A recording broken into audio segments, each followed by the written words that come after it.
అందరికీ నమస్కారం. మనకు గత నెల రోజుల నుంచి పెద్ద ఎత్తున వినబడుతున్నటువంటి ఒక అంశము హైడ్రా. అంటే ఈ హైడ్రా అనేది first time in the history of Telangana or combined Andhra. చాలా క్లియర్గా డాషింగ్గా ధైర్యంగా ఒక మంచి లక్ష్యంతో ఆక్రమిత భూములు, ప్రభుత్వ ఆక్రమిత భూములు కావచ్చు, చెరువు శిఖం ఆక్రమిత భూములు కావచ్చు, ఆ భూములలో నిర్మాణం చేసినటువంటి కట్టడాలు కావచ్చు, వీటిని కూలగొట్టడం అనేది మనకి మంచిగా అనిపిస్తుంది చూస్తుంటే కూడా. ఎందుకంటే ఇన్ని రోజులు డబ్బున్నోడిదే రాజ్యము, పలుకుబడినోడిదే రాజ్యము అనే దిశగా పరిపాలన జరిగింది. ముఖ్యంగా గత బీఆర్ఎస్ పరిపాలనలో ఇది చాలా పరాకాష్ఠకు జరిగింది. అంటే నేను దోస్తాను, నువ్వు దోచుకో, మా కుటుంబం దోచుకుంటుంది, మీరందరూ దోచుకోండి అని ఒక ఓపెన్ చేశారు గేట్స్ని, కరప్షన్ గేట్స్ని. తర్వాత ఈ భూ కబ్జాల దోపిడీని, ఈ ఫామ్ హౌస్ల దోపిడీని, ఇవన్నీ కూడా బీఆర్ఎస్ గవర్నమెంట్ ఓపెన్ చేసింది. చాలా క్లియర్గా మనకు కనబడింది అది. కానీ మనం అందరం కూడా ఒక నార్మల్ సిటిజన్స్ లాగా ఉండిపోయాము, ఏమీ చేయలేకపోయాము. బట్ ఈరోజు అంటే ఏదైతే మనకి సినిమాలలో ఒక హీరో దొంగను కొడుతున్నప్పుడు ఎట్లాంటి ఆనందం మనం పొందుతామో, ఈరోజు హైడ్రా కూడా ఇలాంటి చర్యలు తీసుకుంటున్నప్పుడు మనలాంటి ఒక కామన్ పర్సన్స్కి, ఒక సిటిజన్ మామూలు నార్మల్ సిటిజన్కి అలాంటి హ్యాపీనెస్ ఒకటి మనకి కనబడుతుంది. మనం ఫీల్ అవుతున్నాం అందరం కూడా. విషయం ఏంటంటే చాలా కాలం నుంచి ఈవెన్ పాత కాంగ్రెస్ గవర్నమెంట్లో కూడా ఇప్పుడు వీళ్ళు దీన్ని ఈ భూముల్ని ఆక్రమించడము, ప్రభుత్వ భూములను ఆక్రమించడము, చెరువులను ఆక్రమించడం అనేది ఒక ప్రొఫెషన్గా కొంతమంది రాజకీయ నాయకులు తీసుకున్నారు. దాని తర్వాత చాలామంది రియల్ ఎస్టేట్ వాళ్ళు కూడా దాన్ని పుణికిపుచ్చుకున్నారు ఆ కళని.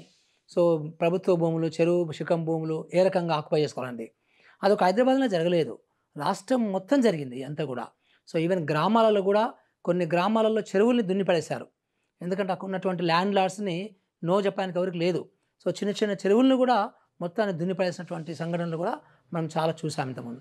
అట్లా కొన్ని కెనాల్స్కి వాటర్ రాకపోవచ్చు కాక, కానీ ఆ కెనాల్స్కి ప్రభుత్వాలు డబ్బు ఇచ్చి కాంపెన్సేషన్ ఇచ్చి, సో టేలెంట్ కెనాల్స్లో అవి కూడా దున్నిపడేశారు చాలామంది స్థానికంగా.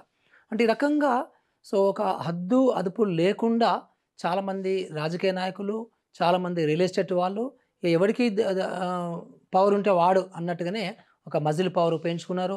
సో ఈవెన్ మనకి హైదరాబాద్లో ఉన్నటువంటి చాలామంది ఎమ్మెల్యేలు మనం గత 10 సంవత్సరాలు చూసాము, ఏ రకంగా మజిల్ పవర్ వాడారు, ఏ రకంగా వాళ్ళు భూములు దోచారని మనం చూస్తున్నాం. సో ఇప్పుడు అలాంటి ఎమ్మెల్యేలు కోపాలు వస్తున్నాయి హైడ్రాని చూస్తుంటే కూడా. సో అది మనకు క్లియర్ అర్థమైపోతుంది ఎవరికి కోపాలు వస్తున్నాయి, ఎందుకు కోపాలు వస్తున్నాయి అనేది, ఎలాంటి ఎమ్మెల్యేలు కోపాలు వస్తున్నాయి, ఎందుకు కోపాలు వస్తున్నాయి అనేది కూడా మనకు చాలా తెలిసిపోతుంది క్లియర్గా. అయితే ఈ హైడ్రా ఏర్పాటు చేయడం అనేది ఈ కొత్త ప్రభుత్వం తీసుకున్నటువంటి మంచి విషయం ఇది. దీన్ని మనము ఎక్స్పాండ్ చేసిన అవసరం ఉంది. ఇది ఒక చెరువు శిఖం భూములే కాకుండా ప్రభుత్వ భూములు కావచ్చు, ఈవెన్ పేదలకు సంబంధించి మధ్యతరగతి వాళ్ళకి సంబంధించిన భూములను కూడా ఈ దుర్మార్గులు దీన్ని అంటే ఎక్కడైతే కొంచెం వీక్ ఉంటారో పాపము, పేదవాళ్ళు, మధ్యతరగతి వాళ్ళు, లేదా సింగిల్ ఉమెను, లేకపోతే ఆ కుటుంబానికి రక్షణ లేని వాళ్ళు, ఆ కుటుంబానికి కొంచెం పలుకుబడి అసలు ఏమాత్రం లేని వాళ్ళు, ఇలాంటి వాళ్ళ భూముల్ని కూడా బెదిరించి వాళ్ళు ఆక్యుపై చేసుకుంటున్నారు. ఏమనంటే కోర్టు బొమ్మ అంటున్నారు. ఇలాంటి అంశాలలో కూడా ఈ హైడ్రాని ఎక్స్పాండ్ చేసినటువంటి అవసరం ఉంది. ఒక హైదరాబాద్లే కాకుండా రాష్ట్రం అంతా ఎక్స్పాండ్ చేయాలి హైడ్రాని. అట్లాగే ఒక చెరువు శిఖం భూములే కాకుండా ప్రభుత్వ భూములు కాకుండా ఈవెన్ మనకి పేదవాళ్ళ భూములు, సో మధ్యతరగతి వాళ్ళ భూములు, ఇవన్నీ కూడా వీటికి సంబంధించినటువంటి గ్రివాన్సెస్ని, ఫిర్యాదుల్ని కూడా హైడ్రా చేపట్టేటట్టు ఉంటే చాలా బాగుంటుంది అనేది నాకు అనిపిస్తుంది. ఎందుకంటే ఇప్పుడు ఈ భూములకు సంబంధించి ముఖ్యంగా ఈ సపోర్టు లేని సిటిజన్స్కు ఎవరైతే ఉన్నారో వీళ్ళకి భూమి సమస్యలు వచ్చినప్పుడు, సో మా భూమి నేను హైదరాబాద్లో కూలి పని చేసుకుంటున్నాను, గ్రామంలో లేను, నేను హైదరాబాద్లో చిన్న పని చేసుకుంటున్నాను, నేను హైదరాబాద్లో లేను సార్, ఊళ్ళో గ్రామంలో లేను, హైదరాబాద్లో పని చేసుకుంటున్నాను. ఇలాంటి పరిస్థితులలో ఏమవుతుందంటే అక్కడ స్థానికంగా ఉన్నటువంటి ఈ రౌడీ రాజకీయ నాయకులు కావచ్చు, ఈ రౌడీ ఒక లంపెన్ ముఠాలు కావచ్చు, వీళ్ళు పాపం వాళ్ళ భూముల్ని లాగేసుకుంటున్నారు. వాళ్ళ భూములలో కట్టాలు కడుతున్నారు, వాళ్ళ భూముల్ని ఆక్యుపై చేసుకొని ఫెన్సింగ్లు వేసుకుంటున్నారు. తర్వాత వీళ్ళు వెళ్ళారు నా భూమి కదా అంటే ఎవరికి చెప్పుకోవాలనో అర్థం కావటం లేదు. రెవెన్యూ వాళ్ళకెళ్తే మీరు కోర్టుకెళ్ళండి, మీరు కోర్టులో చూసుకోండి అంటారు. పోలీస్ వాళ్ళకెళ్తే మాకు సంబంధం లేదు, ఇది సివిల్ కేసు, మీరు కోర్టుకెళ్ళండి అంటారు. కోర్టుకెళ్తే ఎప్పుడు మనకు పరిష్కార మార్గం దొరుకుతుందనేది ఎవరికీ తెలియదు. ఈ దేశంలో ఈ కోర్టులనేది ఒక పెద్ద ఒక మిత్ అయిపోయింది. అంటే న్యాయం దొరకడం అనేది ఒక పెద్ద మిత్ అయిపోయింది. బాగా ధనవంతులకి న్యాయం దొరుకుతుందేమో. చూసాం కదా మనం, మమతా బెనర్జీ గారు ఎంతమంది లాయర్లను పెట్టుకున్నారు మొన్న కేసులో, కొలకత్తా కేసులో. అంటే అంతమంది లాయర్లను పెట్టుకుంటే తప్ప న్యాయం దొరకదా? సో అంటే అంటే అంటే దీన్ని బట్టి మనకు తెలుస్తుందన్నమాట. అట్లాగే అడ్వకేట్ల ఛార్జీలు అసలు ఫస్ట్ మంచి అడ్వకేట్ దొరకడమే కష్టము. సో మంచి అడ్వకేట్ దొరికితే చాలా అంటే పేద ప్రజలకి, మధ్యతరగతి ప్రజలకి, దిగువ మధ్యతరగతి వాళ్ళకి అడ్వకేట్ల ఫీజుల్ని మోసేంత ఆ భారం అనేది మోసేంత లేదు వాళ్ళకి పాపం. సో ఏం చేయాలో అర్థం కావటం లేదు. ఈవెన్ అడ్వకేట్లు దొరికినా కానీ అడ్వకేట్లు వాళ్ళు మోసం చేస్తున్నారు వీళ్ళని, ఫిర్యాదు కక్షదారులని. సో అంటే ఈ రకంగా అసలు వ్యవస్థలో చాలా న్యాయం దొరకడం అనేది చాలా పెద్ద సమస్య అయిపోయింది. సో ఇది యాక్చువల్గా గవర్నమెంట్కి దృష్టి తీసుకోవాల్సిన అవసరం వచ్చింది. ప్రజలకి సంబంధించిన భూముల్ని కూడా రక్షించే బాధ్యత ప్రభుత్వానిదే. ఈరోజు రెవెన్యూ డిపార్ట్మెంట్, పోలీస్ డిపార్ట్మెంట్లు దాని మీద ప్రొయాక్టివ్గా పనిచేయటం లేదు. దాని మీద రెవెన్యూ డిపార్ట్మెంటు, పోలీస్ డిపార్ట్మెంట్లు అక్కడక్కడ సెటిల్మెంట్ వ్యవహారాలు చేసుకుంటూ డబ్బు సంపాదిస్తున్నారు. 2 పార్టీల దగ్గర కూడా డబ్బు ఎక్స్పెక్ట్ చేస్తున్నారు. ఇది ఒక పెద్ద కరప్షన్ వ్యవస్థకి దారితీస్తున్నది. భూముల రేట్లు తెలంగాణలో బాగా పెరిగాయి కాబట్టి ఈ ముఠాలు, మన ఒక భూ ఆక్రమణదారు ముఠాలు బాగా ఎక్కువైపోయినవి. సో పేద ప్రజలు, దిగువ మధ్యతరగతి ప్రజలు, పెద్దతరగతి ప్రజలు చాలా సఫర్ అవుతున్నారు. సో దీనికి సంబంధించి కూడా హైడ్రా లాంటి సంస్థ, ఇంకో సంస్థ ఏర్పాటు చేస్తే బాగానే ఉంటుంది యాక్చువల్గా. ఎందుకంటే కోర్టులు న్యాయం ఇవ్వలేకపోతున్నవి, పోలీసు వాళ్ళు న్యాయం చేయలేకపోతున్నారు, రెవెన్యూ డిపార్ట్మెంట్ న్యాయం చేయలేకపోతున్నారు. ఎవరికి వాళ్ళు తప్పించుకుంటున్నారు. సో ఇది ఒక పెద్ద సమస్యలుగా మనకి బయలుదేరుతుంది. అందుకనే ఈ మధ్యన హత్యలు కూడా, భూమికి సంబంధించిన హత్యలు కూడా బాగా అవుతున్నాయి. గమనించండి మీరు, ఆత్మహత్యలు ఎక్కువవుతున్నవి. సో ఇవన్నీ కూడా ఒక పెద్ద సామాజిక సమస్యలాగా మనకి కనబడుతుంది. సో దీని మీద కూడా ప్రభుత్వము తప్పకుండా మనం ఇంకొక మంచి సంస్థను ఏర్పాటు చేస్తే బాగుంటుందని నేను మీ ద్వారా కోరుతున్నాను. అట్లాగే మళ్ళీ coming back to Hydra. So హైడ్రాకి సంబంధించి మీకు నాగార్జునది మనకు ఒక మంచి ఎగ్జాంపుల్ ఇక్కడ. ఈరోజు ఈనాడు పేపర్లో మీరు ఫోటో చూడండి మీరు. సో ఈ ఫోటోలో చాలా క్లియర్గా కనబడుతుందంటే అది ఆ చెరువు శిఖరంలోకి చొచ్చుకొచ్చినట్టు కన్వెన్షన్ కనబడుతుంది. సో దీనికి సంబంధించి హైడ్రా యొక్క సమాచారం, హైడ్రా అనేది ఒక అఫీషియల్ బాడీ, అంటే ప్రభుత్వం మాట్లాడుతున్నట్టే, హైదరాబాద్ కమిషనర్ మాట్లాడుతున్నారంటే ప్రభుత్వం మాట్లాడుతున్నట్టే లెక్క. ఎందుకంటే హైడ్రా కమిషనర్ గారు జిహెచ్ఎంసీ డాక్యుమెంట్స్ కావచ్చు, రెవెన్యూ డాక్యుమెంట్స్ కావచ్చు, కోర్టు డాక్యుమెంట్స్ కాదు, ఇవన్నీ చూసుకున్న తర్వాతనే కూలగొట్టడానికి వాళ్ళు ప్రణాళిక వేసుకుంటారు తప్ప అల్లాటప్పక కూలగొట్టడం కుదరదు అట్లా. అంటే నాగార్జున ఇన్ని సంవత్సరాలు, 14 సంవత్సరాలుగా దీన్ని ఏ రకంగా మేనేజ్ చేస్తున్నాడు అనేది మనకు అర్థమవుతుంది. అంటే ఆయన పలుకుబడి ఉంది కాబట్టి, డబ్బు ఉంది కాబట్టి, అడ్వకేట్లను కొనొచ్చు కాబట్టి, అధికారులను కొనొచ్చు కాబట్టి, లంచాలు ఇట్లా ఎదగలచ్చు కాబట్టి, సో ఆయన మేనేజ్ చేయడానికి అవకాశం ఉంది. ఇది గత 14 సంవత్సరాల నుంచి చాలామంది రాజకీయ నాయకులు మాట్లాడారు. సో ఈయన చెరువును ఆక్యుపై చేయడం అనేది చాలామంది అధికారులు మాట్లాడారు, చాలామంది ఎమ్మెల్యేలు మాట్లాడారు. ఈవెన్ మన రేవంత్ రెడ్డి గారు కూడా ఈ విషయం మీద మాట్లాడారు ఇంతకుముందు అధికారంలో లేనప్పుడు. సో అంటే ఇవన్నీ కూడా చాలా క్లియర్గా అర్థమవుతున్నాయి అన్నమాట. అంటే నాగార్జున అనే పెద్ద మనిషి, సో ఆయన యొక్క పలుకుబడిని ఉపయోగించి చెరువును ఆక్రమణ చేశాడు. ఈనాడు ఫోటో చూస్తే కూడా చాలా స్పష్టంగా కనబడుతుంది ఏ రకంగా అది చొచ్చుకొచ్చినాడు అనేది మనకు క్లియర్గా. అంటే ఇప్పుడు ఇలాంటి నాగార్జునలు చాలామంది ఉన్నారు. ఈ హైదరాబాద్ చుట్టూ కూడా దగ్గర ఒక 400 చెరువులు మినిమం తక్కువ ఇవి దురాక్రమణకు గురైనవి, శిఖరమని కూడా, ఇవన్నిటి మీద కూడా చర్యలు తీసుకోవాల్సిన అవసరం ఉంది.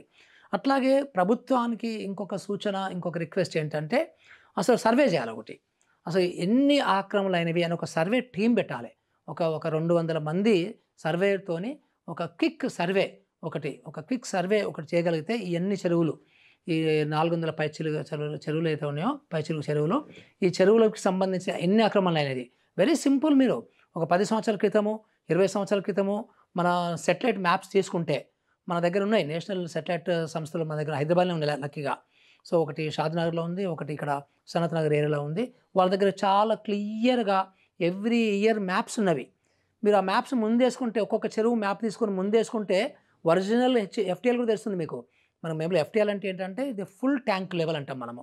అంటే బాగా వర్షం వచ్చినప్పుడు, చెరువు నిండినప్పుడు, సో ఆ లెవెల్ ఏదైతే ఉంటుందో అది మొత్తం ఒకటే లెవెల్ ఉంటుంది మొత్తం చెరువు చుట్టూ కూడా. ఆ లెవెల్ మనకి ఒక దుర్బింది పెట్టి చూస్తే, మనకు సర్వే ఎక్విప్మెంట్ పెట్టి చూస్తే మనకు తెలిసిపోతుంది అన్నమాట. సో ఇప్పుడు ఆ లెవెల్ని మనం ఈ శాటిలైట్ మ్యాప్స్ ద్వారా ఫిక్స్ చేసేయచ్చు. అంటే చాలా సింపుల్ అనమాట. ఇదంతా కూడా ఏం కాంట్రవర్షియల్ కాంప్లికేటెడ్ కానే కాదు. సో ఆ ఎఫ్టీఎల్ దొరుకుతుంది. తర్వాత ప్రతి ఇరిగేషన్ డిపార్ట్మెంట్లో ప్రతి చెరువుకు సంబంధించి దాని ఎఫ్టీఎల్ మనకి దానికి రెడ్యూస్డ్ లెవెల్ అంటాం మనము. ఒక బెంచ్ మార్క్ లెవెల్ అంటాం అది.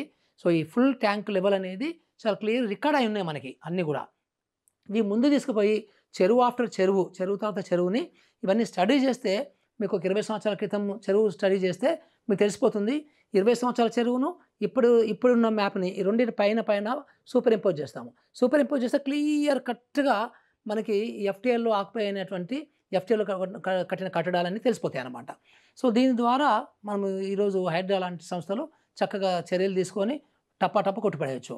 సో ఇంకొకటి చాలా స్ట్రాంగ్ గవర్నమెంట్ హైడ్రా కింద ఒక స్ట్రాంగ్ న్యాయ కోవిధులతో ఒక టీం ఏర్పాటు చేసుకోవాలి.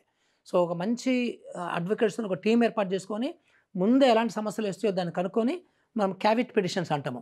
క్యావిట్ పిటిషన్స్ కూడా మనం వేసుకొని అంటే ముందే మన కోర్టుకి ముందే అప్రైజ్ చేయడము, మేము ఇలాంటి యాక్షన్ తీసుకుంటున్నాము, మీరు స్టే ఇవ్వకండి అని ఒక రిక్వెస్ట్ అనమాట. అలాంటివి కూడా తీసుకొని సో మొత్తం ఇటు ఇరిగేషన్ ఇంజనీర్ల అడ్వైజు, అటు రెవెన్యూ డిపార్ట్మెంట్ వాళ్ళ అడ్వైజు, వాళ్ళ డాక్యుమెంట్సు, ఇటు జిహెచ్ఎంసీ అధికారులది లేదా అంతకుముందు ఉన్నటువంటి స్థానిక మున్సిపాలిటీలు సో వాళ్ళ యొక్క అడ్వైజ్ తీసుకొని అట్లాగే న్యాయ కోవిధుల అడ్వకేట్ల వాళ్ళ అడ్వైజ్ తీసుకొని ఒక టీం ఏర్పాటు చేసి టక క్లియర్ చేసుకుంటూ సర్వే చేసుకుంటూ ఒక యాక్షన్ ప్లాన్ చేసుకోగలిగితే ప్రజలకి ఇంకా చాలా ఎక్కువ నమ్మకం కుదురుతుంది. ఈ పరిపాలనని డెఫినెట్గా ప్రేజ్ చేయడానికి సో రేవంత్ రెడ్డి గారి ప్రభుత్వాన్ని ప్రేజ్ చేయడానికి కూడా సో ప్రజలు ముందుకొస్తారు. సో దీనివల్ల ఒక మంచి పరిపాలనకి ఒక బేస్ ఏర్పడుతుంది. సో ఎందుకంటే ఇదంతా కూడా ప్రజల ఆస్తులు ఇవన్నీ కూడా. సో అంతేగాని ఇప్పుడు నాగార్జున లాంటి వాళ్ళు కావచ్చు, లేకపోతే ఇంకా ఒక స్థానికంగా ఇప్పుడు ఆయన ఎమ్మెల్యే ఉన్నాడు, ఆయన చాలా ఎక్స్పర్ట్ అనమాట ఇందులో భూ ఆక్రమణలో. ఇలాంటి వాళ్ళ భూములన్నీ బయటకు వస్తాయి. ఇవన్నీ ప్రజల ఆస్తులు. సో ఇవన్నీ కూడా మనము అలాంటి ఆస్తుల్ని మనం మళ్ళీ వెనక్కి చేజిక్కించుకుంటే ఆ ఆస్తులు మనకు ముఖ్యంగా ప్రభుత్వ భూములు. సో చెరువు శిఖం అయితేనేమో మళ్ళీ మనము దాన్ని ఏం ముట్టుకోవద్దు, అది డిస్మాంటిల్ చేసినా కానీ చెరువులో పాటైపోవాలి. అది సహజంగానే అది ఒక మన పర్యావరణాన్ని డెవలప్ చేసే ఒక వాటర్ బాడీగానే డెవలప్ కావాలి. దాని చుట్టూ చక్కగా ఒక వాకింగ్ స్పేస్ వేసుకుంటే ఆ స్థానికంగా ఉన్న ప్రజలు కూడా ఎంజాయ్ చేస్తారు, సో పిల్లలు ఎంజాయ్ చేస్తారు. సో సహజమైనటువంటి చెరువుల్ని మనము పునరుద్ధరించినట్టు అవుతుంది అనమాట. సో ప్రభుత్వ భూములను ఆక్యుపై చేసినటువంటి ఈ దొంగల్ని బయటికి తరిమేస్తే దానికి సంబంధించినటువంటి సంపద అంతా కూడా ప్రభుత్వానికి చెందుతుంది. ఆ సంపద ద్వారా చాలా అభివృద్ధి కార్యక్రమాలు టేకప్ చేయడానికి, మంచి స్కూళ్ళు కట్టడానికి, మంచి ఆసుపత్రులు కట్టడానికి, మంచి మౌలిక సదుపాయాలు కట్టడానికి ప్రభుత్వానికి ఉపయోగపడుతుంది. అంతేగాని ఈ సంపద అంతా కూడా కొంతమంది దొంగల చేతుల్లో ఉంచడం అనేది ప్రజలు ఎప్పుడు కూడా సమ్మతించారు. సో ప్రజలు ఇలాంటి వాటిని ప్రభుత్వాలు టేకప్ చేసినప్పుడు ప్రజలు తప్పకుండా ప్రభుత్వాలని చాలా గౌరవిస్తారు, ప్రభుత్వాన్ని మెచ్చుకుంటారు. సో రేవంత్ రెడ్డి గారు, సో మీరు మంచి పని చేస్తున్నారు, గో హెడ్. రంగనాథ్ గారు, మీరు మంచి పని చేస్తున్నారు, గో హెడ్. సో దయచేసి మిగతా ఆక్రమణదారులందరూ కూడా ముందుకు వచ్చి వాళ్ళ భూముల్ని గవర్నమెంట్కి అప్పచెప్పాలి ముందే. సో ముందే అప్పచెప్తే వాళ్ళకు గౌరవం ఉంటుంది. సో జై తెలంగాణ.